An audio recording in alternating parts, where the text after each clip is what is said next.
Salmos 27, versículo 4.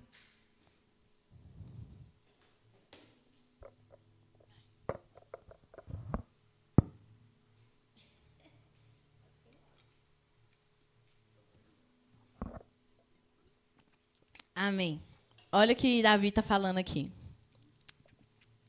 Uma coisa pedi ao Senhor, e é o que procuro, que eu possa viver na casa do Senhor todos os dias da minha vida, para contemplar a bondade do Senhor e buscar sua orientação no seu templo. Pois no dia da adversidade ele me guardará, protegido em sua habitação. No seu tabernáculo me esconderá e me porá em segurança sobre uma rocha. Então triunfarei sobre os inimigos que me cercam. Em seu tabernáculo oferecerei sacrifícios com aclamações. Cantarei e louvarei ao Senhor. Ouve a minha voz quando clamo ao Senhor. Tem misericórdia de mim e responde-me. A teu respeito, diz o meu coração, busque a minha face. A tua face, Senhor, buscarei. Não escondas de mim a tua face, nem rejeites com ira o teu servo. Tu tens sido o meu ajudador. Não me desempares nem me abandones, ó Deus, meu Salvador. Ainda que me abandonem pai e mãe, o Senhor me acolherá. Amém? Toda vez que a gente vai, pelo menos eu, né? Toda vez que eu montar a pregação, dá um certo, meu Deus, é um certo temor. Meu Deus, o que eu vou falar? Porque assim que o Senhor tem me certificado de que Ele me chamou para uma das coisas, né, pregar a palavra, eu sempre falei para Deus, Deus, eu não quero só fazer uma pregação bonita ou falar coisas que as pessoas vão esquecer. Eu não quero isso, Deus. Eu quero realmente, Pai, levar o que o Senhor quer falar. Amém? E por isso que eu acho que gera um temor. E quando eu estava na angústia de Deus, o que o Senhor quer falar para a igreja, eu senti o Senhor me falando, é tão lindo quando o Senhor confirma, né, pela tia, pelo Gabriel, que o tema de hoje, o que o Senhor quer falar hoje, é sobre buscar a Deus. Amém? Eu amo Deus, meu Deus. Sabe, para começar a falar sobre isso, eu quero trazer algo que eu vou falar, mas sem medo de errar. Dei play já. Se você puder gravar uma coisa, grave isso. A coisa mais preciosa que nós temos é a presença de Deus. A coisa mais preciosa que nós temos nessa terra é a presença de Deus. Você pode perder tudo. Se você tem a presença de Deus, você tem tudo. Você pode ter tudo, mas se você não tiver a presença de Deus, você não tem nada. A coisa mais preciosa que nós temos é a presença de Deus. E, andando pela Bíblia, vários homens de Deus na Bíblia que prosperaram na vida como um todo, e os homens que Deus realmente, né, Hebreus fala muito sobre esses homens. Os homens que são citados até hoje, que a gente lembra, são homens que entenderam a preciosidade e a importância da presença de Deus. O primeiro que eu quero citar é Josué. Lá no livro... Temos um novato? Êxodo é fácil, vai. Êxodo, lá no livro de Êxodo, capítulo 33. Eu amo essa passagem. Lá vai falar o seguinte, versículo 7, Êxodo 33, 7, vai falar o seguinte.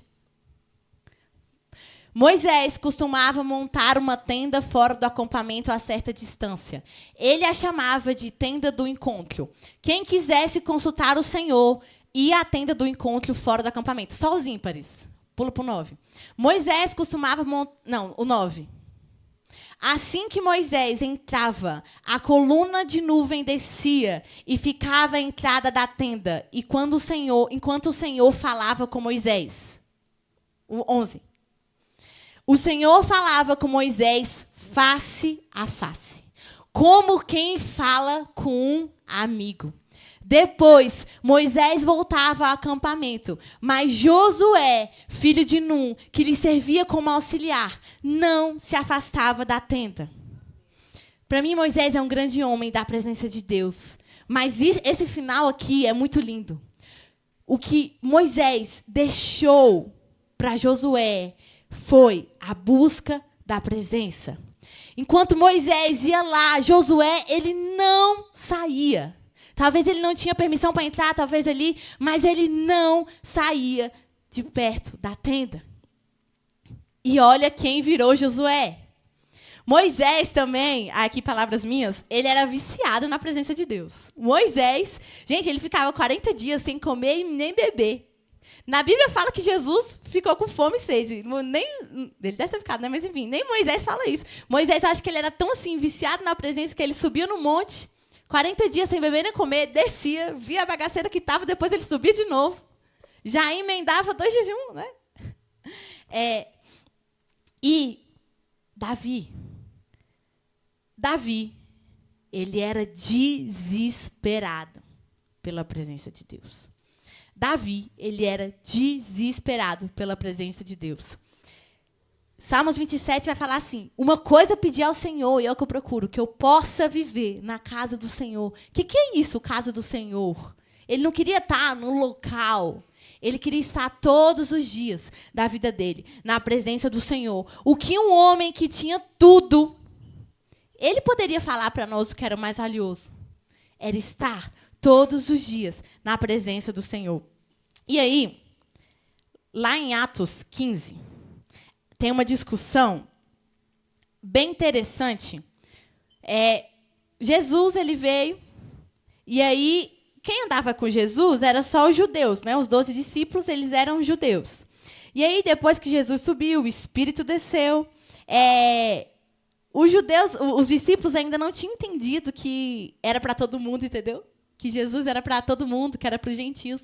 E aí, só que aí começaram a ter alguns sinais nos gentios. Eles começaram a receber o Espírito Santo, eles começaram a ser batizados no Espírito. O próprio Pedro foi levado para ir até Cornélio e batizar o pessoal ali. E aí, depois que eles voltaram para Jerusalém, que era a sede da igreja, eles começaram a discutir sobre os gentios, porque para eles aquilo era algo novo. E aí, nessa discussão, eles estavam brigando, e Barnabé e Paulo estavam dizendo tudo que estava acontecendo, os testemunhos. E aí, Tiago, ele teve uma revelação do Espírito Santo sobre algo que estava falando no Antigo Testamento, que estava se cumprindo naquele momento. E olha só o que fala em Atos 15, versículo 12. 12, isso. Toda a assembleia, eles fizeram uma assembleia para discutir sobre isso. Toda a assembleia ficou em silêncio, enquanto ouvia Barnabé e Paulo, que relatavam todos os sinais e maravilhas que, por meio deles, Davi fizera entre os gentios.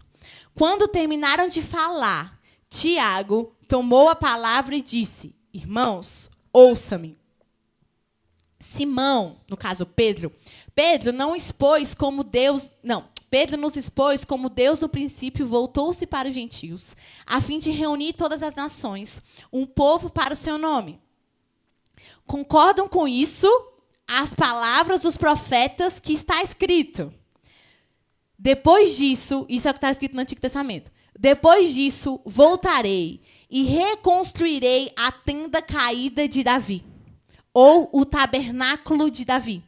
Reedificarei as suas ruínas e a restaurarei, para que o restante dos homens busque o Senhor, e todos os gentios sobre os quais tem sido invocado o meu nome, declara o Senhor que realizará essas coisas. Pausa.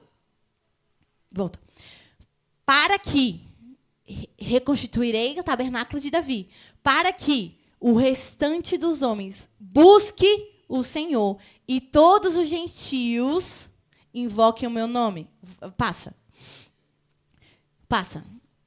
Portanto, julgo que não devemos criar dificuldades para os gentios que estão se convertendo a Deus. Aqui é muito interessante porque o Espírito de Deus, ele desvendou para Tiago o que Amós falou. E lá em Amós é difícil, hein? Amós 9, versículo 11. Olha o que Tiago está falando aqui. Olha o que o Amós falou. Amós falou assim, ó. Naquele dia, levantarei o tabernáculo, a tenda caída de Davi. Consertarei as suas brechas e reedificarei as suas ruínas. E eu a reerguerei como nos dias antigos, para que o meu povo conquiste o remanescente de Edom e todas as nações que são chamadas pelo meu nome. Declara o Senhor que realizará essas coisas. Vocês perceberam que quando Tiago citou isso aqui, ele não falou Edom, mas ele traduziu o que Deus falou aqui. O que é Edom?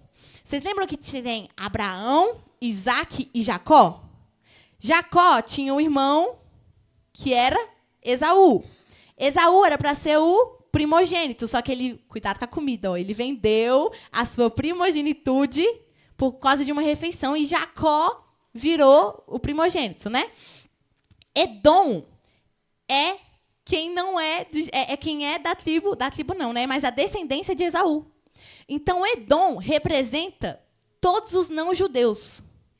Então, o que Amós falou aqui?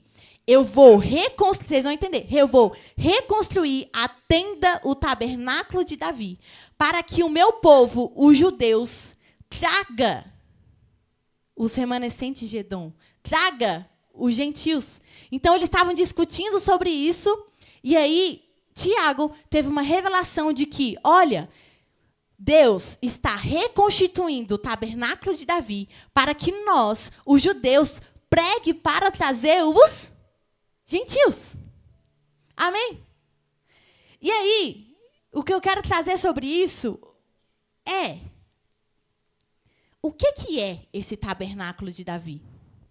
O que é essa tenda de Davi que foi necessária ser reconstruída por Deus para trazer o povo a Ele? Se vocês pensarem, Jesus veio e restaurou todas as coisas.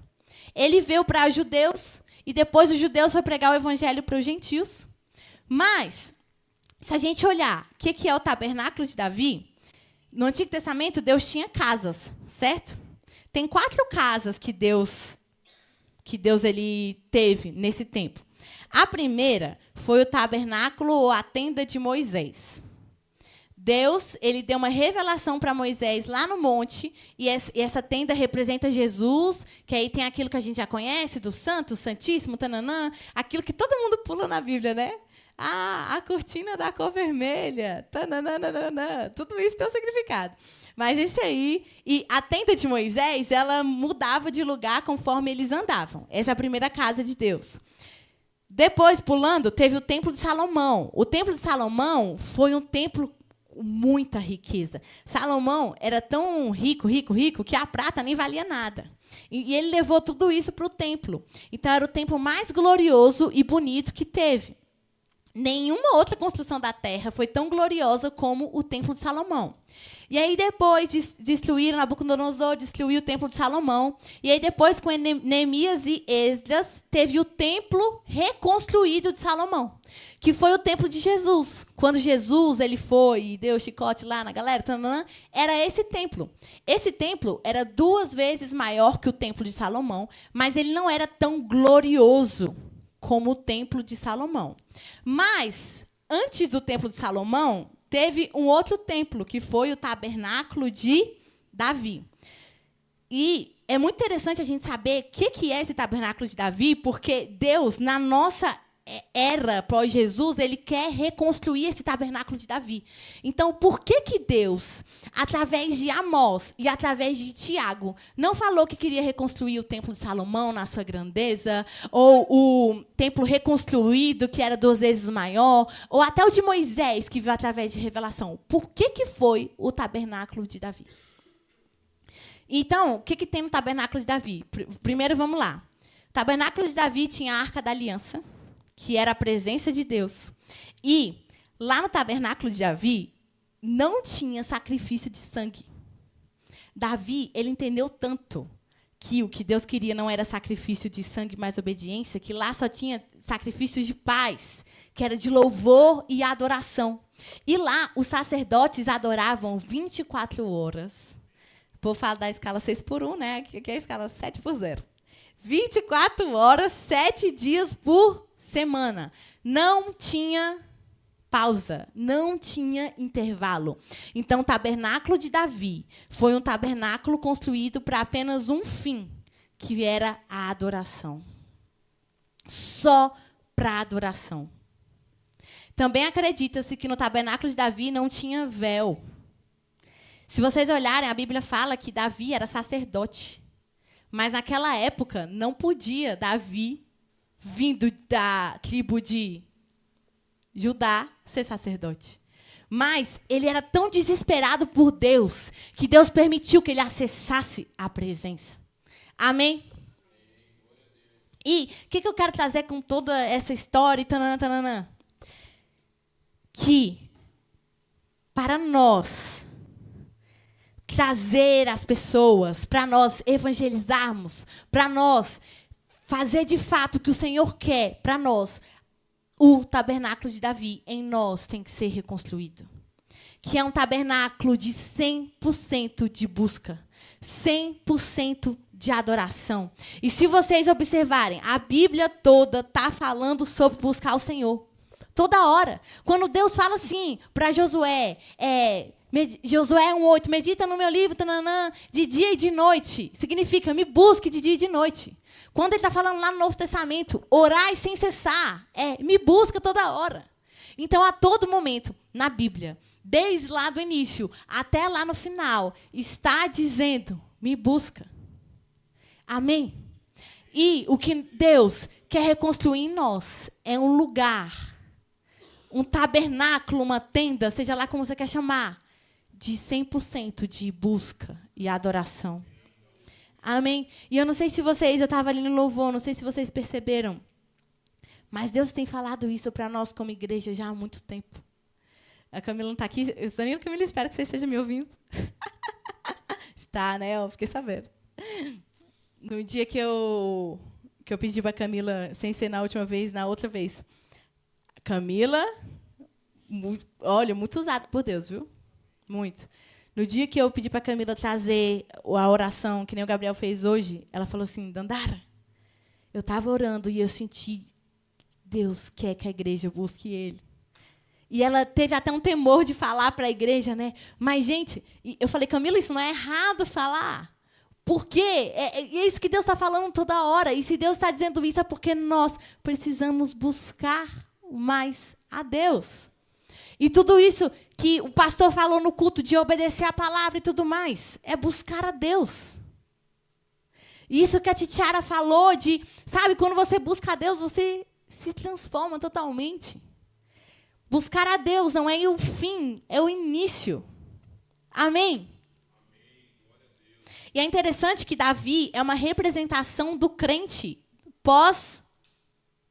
pós-Jesus. Porque Davi, ele tinha 3 características. Davi era rei, sacerdote e profeta. Por que isso representa a nós? Rei, porque Deus nos deu o reino. O reino de Deus está nas nossas mãos. Às vezes a gente fala isso, né? A galera fala, não, como assim? Deus deu o reino para nós.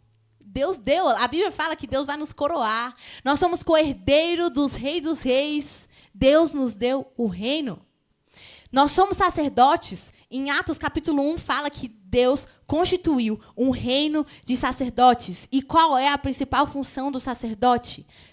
Prezar pela presença de Deus e zelar a presença de Deus. Então, nós também somos sacerdotes, assim como Davi. E Davi era profeta. E por que Paulo fala para tanta gente buscar a profecia? Porque a profecia é uma revelação do coração de Deus. Amém?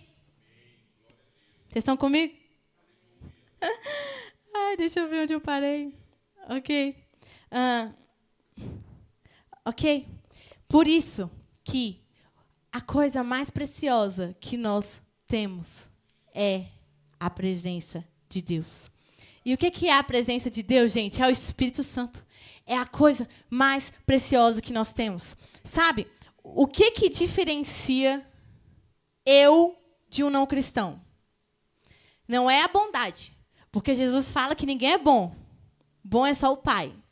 Então, se não é a bondade, o que diferencia nós de pessoas não cristãs? O quê? A presença de Deus. É só isso. Além da salvação, amém, glória a Deus. Mas é a presença de Deus. Isso que nos diferencia. E presença de Deus é a luz do mundo. Amém? Essa é a diferença. Então, vamos abrir aqui, lá em Êxodo 33. Lá em Êxodo 33. Para a gente entender essa questão do reino, a minha cabeça é bem imaginativa. Imagina que o mundo está 100% em trevas. 100%, imagina aí. Se você tiver dificuldade de imaginar, fecha os olhos. Imagina que o mundo está 100% em trevas. Jesus, quando ele desceu, ali naquela cidadezinha pequenininha, ele implantou o reino de Deus. Então, ele implantou uma luz ali. Quando os discípulos foram andando pelas cidades, Paulo, tananã, é como se, através daquela luz, essa luz fosse se expandindo. Então, é um reino em expansão. Amém? E nós somos essa luz implantada, que estamos expandindo o reino, até que toda a terra seja cheia da luz do Senhor. Amém?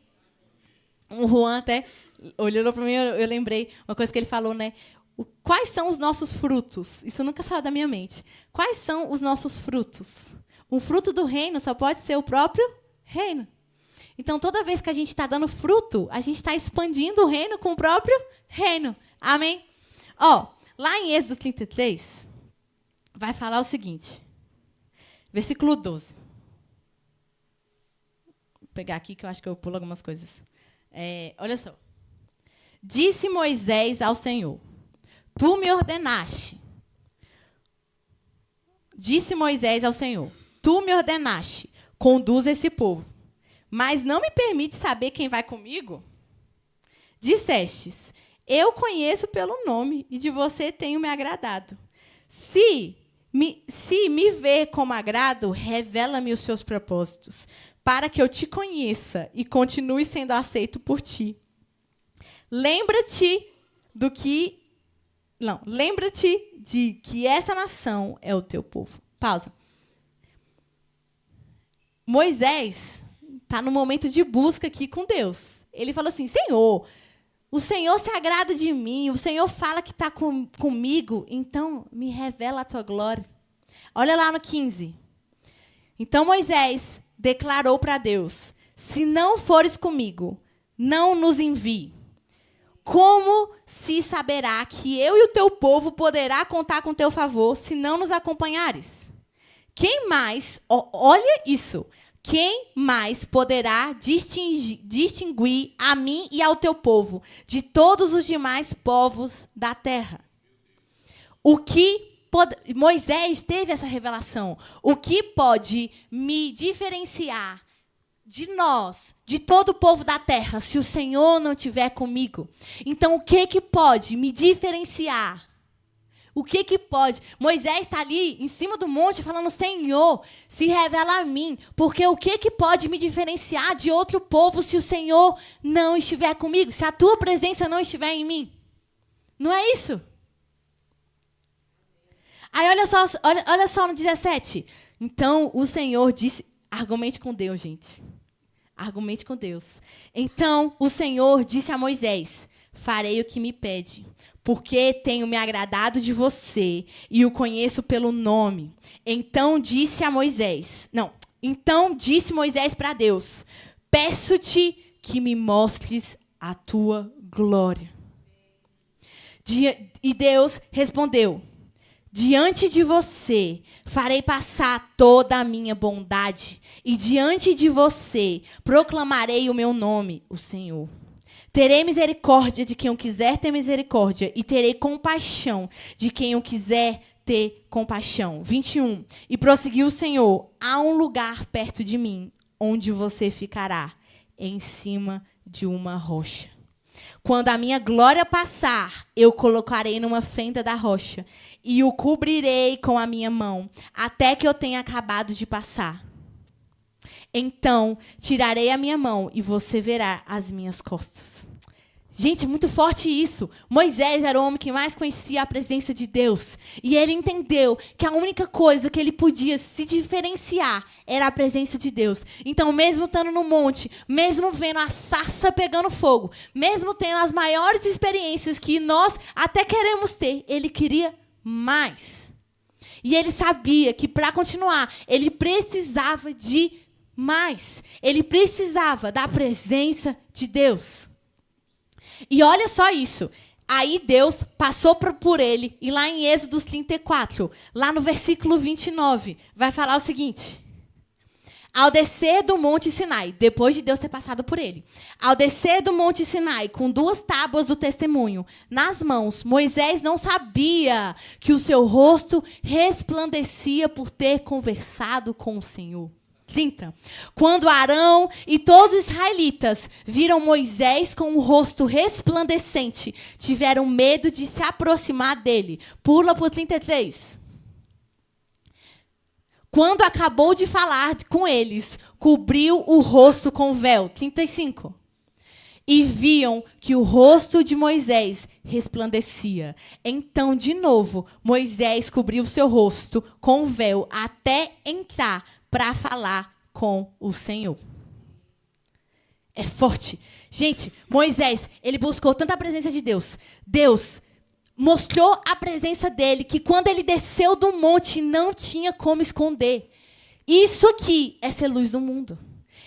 Você quer ser luz do mundo? Busque tanta presença de Deus que você não vai precisar abrir a boca. Quando você chegar, as pessoas vão ver Deus em você. As pessoas viam tanto Deus em Moisés. Ele era tão luz do mundo que as pessoas tinham até medo. Não é? Meu Deus. E aí, ontem, engraçado, essas coisas acontecem tudo junto, né? Ontem eu estava... De vez em quando, gente, a gente tem que lembrar as promessas que Deus fez para nós. Deus é tão bom que Ele criou a gravação de vídeo, o YouTube. A Bíblia fala que tudo que é bom vem de Deus. Amém? A internet vem de Deus. Lógico, o inimigo ele não cria nada. Ele só usa o que Deus criou para o mal. Tipo música. Música é de Deus. O céu, o som do céu é adoração. Aí quando você vê essas bagaceiras, é porque o inimigo pega o que Deus criou para quê? Para usar para o mal. Não é? Então, tudo que é bom é de Deus. Amém? E aí, eu tenho uma pastinha no meu, no meu álbum na minha galeria, que tem lá, né? Me and God. que é lá as coisas que Deus já falou para mim. E aí eu estava escutando, a gente vai criando padrões. Você vai vendo padrões do que Deus falava para você. E umas 3 vezes, Deus falou para mim que as pessoas, e eu falo isso com muito temor, as pessoas veriam Deus em mim. E aí eu comecei a questionar Deus. Eu falei, Senhor, mas eu não preciso disso. Sabe? As pessoas vão ver que Deus é na sua vida. Aí eu, Senhor, mas para quê? Né? Tipo assim, eu não tenho necessidade que alguém veja que Deus é na minha vida. E aí, enquanto eu estava fazendo essa pregação, eu entendi por que Deus estava falando isso. Eu entendi que não tem nada a ver sobre as pessoas, entendeu? Não tem nada a ver com o que a pessoa acha ou não de você. Mas é o Senhor levando a uma busca. Me levando a uma busca para que quando eu cumpra o meu propósito de chegar nos lugares e levar o reino. Então, quando você vai a um lugar e você leva o reino, não tem como você esconder.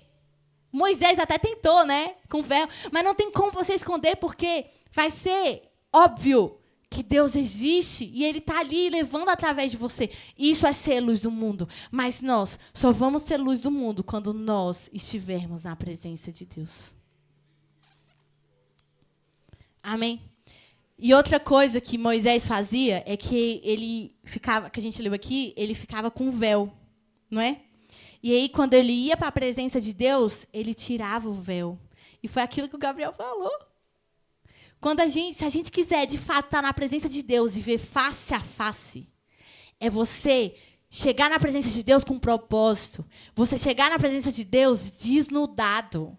Sabe, Deus te conhece, para que segredinho com Deus? É você entregar 100% do seu coração para Deus. Amém? Olha o que fala lá em Jeremias 29, versículo 11. A gente cantou isso hoje. Por quê? Porque sou eu que conheço os planos que tenho para vocês, declara o Senhor. Planos de fazê-los prosperar, não de causar dano. Planos de dar a vocês esperança e um futuro. Então, vocês clamarão a mim, virão orar a mim, e eu os ouvirei. Vocês me procurarão e me acharão. Quando me procurarem de todo coração. E eu me deixo... Uau, gente, olha isso. E eu me deixarei ser encontrado por vocês, declara o Senhor. E eu os trarei de volta do cativeiro. 13, põe no 13. 13. Vocês me procurarão e me acharão quando me procurarem de todo coração. E eu me deixarei ser encontrado por vocês. Guarda esse versículo. Abre Atos 17 para mim. Lá o versículo 26 e 27. Eu até falei esse versículo aqui na igreja esses dias, mas eu acho que cabe muito. Atos 17, versículo 26 e 27. Ok. De um só homem ele fez todos os povos, para que povoassem toda a terra, tendo determinado os tempos anteriormente estabelecidos e as fronteiras de seus territórios. Deus fez isso para que os homens o buscassem. E talvez, tateando, pudessem encontrá-lo, embora não esteja longe de cada um de nós. O que esses dois versículos, tanto em Jeremias quanto em Atos, quer dizer para nós? Deus, ele quer ser buscado. Deus, ele quer ser buscado. Só que Deus, ele não fica brincando de esconde-esconde com a gente, gente. Por quê? Porque ele fala que é certeza. Põe lá, Enzo, de novo. Atos 29, Jeremias 29, 14. Rápido. Jeremias 29, 14. Deus, ele fala que é certeza que nós vamos encontrar. É certeza. Eu me deixarei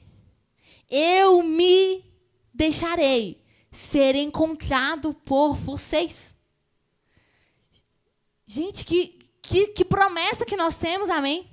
Isso é uma promessa de Deus de que se nós buscarmos Ele de todo o coração, Ele vai nos deixar ser encontrado. E o interessante é que nós fomos feitos para isso. Davi é a pessoa que mais fala assim, sobre coração, sobre sondar o coração. E que a gente leu lá no início, no Salmos 27, lá no versículo 8, vai falar assim: Senhor, a teu respeito, o meu coração diz, busque a minha face. Davi, ele revela para nós o que o nosso coração precisa. De buscar a face de Deus. Só que nós, assim como Davi, precisamos... Põe aí isso. Assim como Davi, Salmos 27, 4. Salmos 27, 8. Assim como Davi, nós precisamos responder o que Deus está dizendo para nós. A teu respeito, meu coração diz, busca a minha face. Só que qual é a nossa resposta? A tua face, Senhor, eu buscarei. Sabe, o nosso coração, ele anseia por Deus de forma infinita. Não importa quanto de Deus você acessou, o seu coração, ele quer mais. Ele sempre vai querer mais. É como se Deus nos programasse, desculpa assim, minhas palavras, mas por ser viciados por Ele. por ser viciados pela presença dele, mas é porque nós precisamos. É a nossa fonte, é o que sacia a nossa sede, é o que sacia a nossa fome, é a presença do Senhor. E o que eu acho mais lindo é que, se você ver as pessoas que mais tiveram da presença de Deus, são as pessoas que mais querem mais a presença de Deus. Nós, quando a gente estava estudando Atos, e se a gente focar ali em Pedro, você olha que Pedro, ele negou Jesus, aí depois Pedro foi restaurado por Jesus, né? Lá no final de João, ele foi restaurado por Jesus. Apenas apacenta minhas ovelhas, você já sabe dessa história. E aí, em Atos 2, Pedro recebeu o batismo no Espírito. Ele recebeu o Espírito. E se você olhar em Atos, diversas vezes, Pedro está pedindo por mais. Toda hora, Pedro está pedindo por mais. Então, uma das pessoas que mais receberam de Deus está toda hora pedindo mais a presença de Deus. Amém?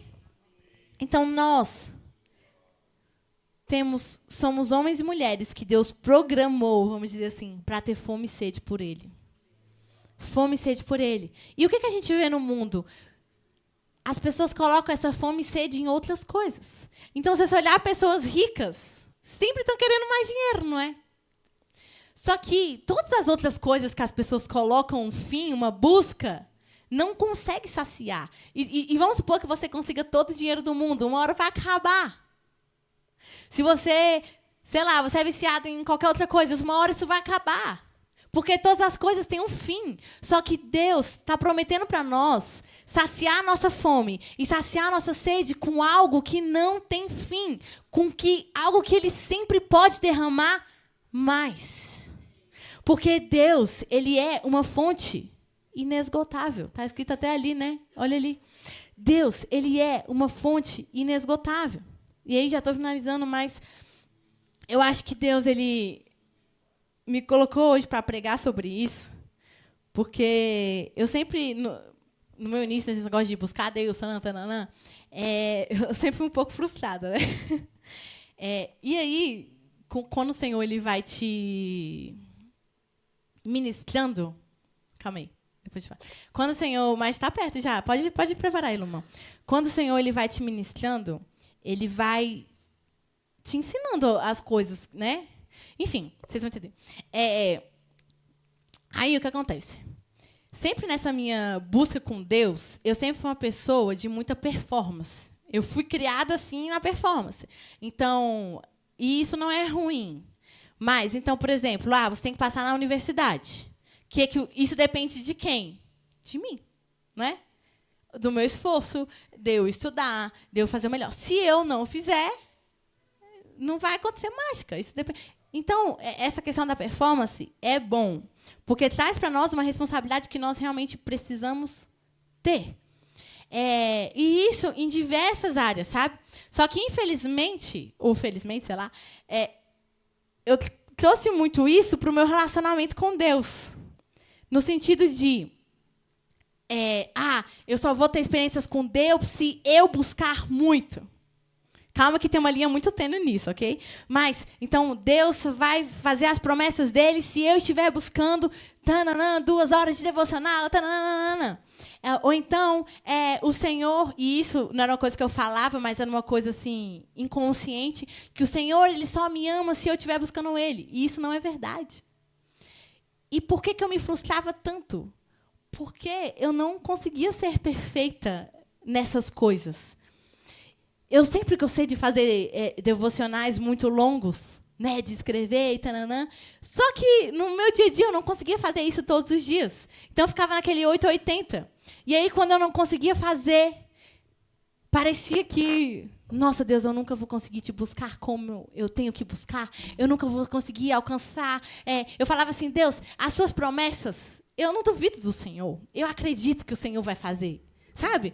Eu tenho essa fé, mas eu duvido de mim. Eu duvido da parte que me diz respeito. E é uma cultura da performance, assim, que eu levei muito para Deus. Até que eu me deparei com um livro que foi uma bênção na minha vida, sabe? De uma pessoa que teve muito isso. E aí eu gostaria que você colocasse Jeremias 29 de novo. Lá no versículo 12. E eu descobri qual é a coisa que Deus se importa mesmo. Não é que é melhor você ficar horas. Deus, ele não está nem aí por quanto você sabe da Bíblia, com quanto você ora, com quanto que você... Porque às vezes, sabia que a gente coloca a nossa fé, não em Deus, mas na nossa oração? Então, é só... Só que isso, gente, é uma linha muito tênue, ok? Eu não estou dizendo que nós não temos que orar e buscar. Nós temos. Mas não começa nisso. Isso é um fim. Isso é um fim. O que nos leva a buscar o Senhor e o que tem que ser a razão? Olha só. Então, vocês clamarão a mim, virão orar a mim e eu os ouvirei. Próxima. Enzo, próximo. Vocês me procurarão e me acharão quando me procurarem de todo o coração. E, às vezes, tem pessoas que ficam 3 horas buscando ao Senhor só para sei lá o quê. Checklist. Eu gosto do checklist, né? Chama checklist. Às vezes tem uma pessoa que fica 5 minutos buscando ao Senhor de todo o coração. E eu não estou trazendo, né? Estou muito temor a falar isso, mas algo para a gente ser negligente. Porque se você olhar as pessoas que mais buscavam a Deus, são as pessoas que realmente assim, oravam muito, buscavam muito. Porque elas tinham tanto esse amor por Deus que levava elas a isso. E aí a pergunta é, será que todo o nosso coração está no Senhor? Será que todo o nosso coração está neste lugar? Será que é isso? E aí, um segundo tópico que me atrapalhava muito na minha busca com Deus é que quando eu pecava, quando eu errava de alguma forma, isso me afastava de Deus, sabe? Isso me atrapalhava na minha busca com Deus. E eu entendi que Deus, ele não está... O nosso princípio, Deus, ele está buscando santinhos. Mas Deus, ele vai te santificar através da sua busca. E aí, nessa estação de Deus me mostrar muito sobre essa cultura da performance que eu tinha, eu falava para Deus, meu Deus, mas eu não aguento mais os meus pecados. Eu não aguento mais ficar errando nas mesmas coisas. Eu não aguento mais, sabe? Sabe quando tem um negócio que você não aguenta mais? É verdade que o pecado ele não te domina, mas, Senhor, eu não aguento mais. E aí, uma vez eu estava orando, né? Orando por isso, tananã. E, Senhor, me ajuda com os meus pecados. Me ajuda com os meus pecados. E Deus, ele falou comigo. Dandara, foque em me buscar. Foque em me buscar. Porque enquanto você está me buscando, eu vou te limpando. Enquanto você está me buscando, eu vou te aperfeiçoando. Enquanto você está me buscando, enquanto você vai estar chegando perto de mim, eu vou mudando seus pensamentos. Só que o que a gente não pode fazer é deixar de buscar o Senhor por causa disso. Porque é na busca do Senhor que o Senhor vai nos transformando. Amém? Então, eu gostaria que vocês ficassem de pé, por favor. Vamos orar sobre isso, amém?